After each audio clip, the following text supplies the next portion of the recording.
Do you think all this work that Cat is putting forth to actually talk about RWE or is putting a framework together for RWE and of course the time limited recommendations, I'm sure there's going to be more protocols or more topics that are going to be brought up around RWE. Do you think this is a precursor to outcome-based agreements? Because I mean, we are a little bit behind from maybe that perspective.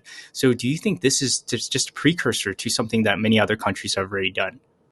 So I think yes. I think the answer is yes. I think in a way, it's a good thing that we haven't rushed out there because we now have other examples to pull from to say, how do you do this? I know for a fact they're not starting from scratch, right? They're taking the learnings from other markets.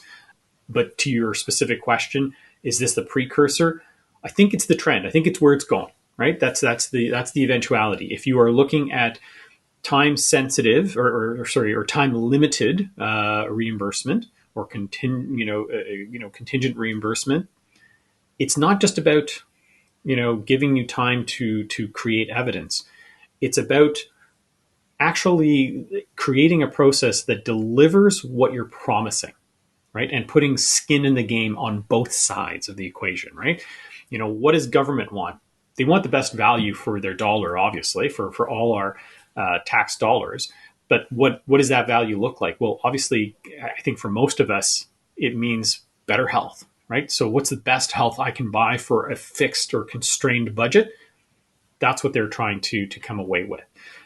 It's not feasible for those budgets to continue to grow out of hand as they did back in the 80s, I think is probably the comparison that most people have in mind. So if that's what they're trying to achieve, then having the time to show them the evidence in the real world that what you are telling them you're delivering as a manufacturer of this new intervention, I think is going to be the way that it goes.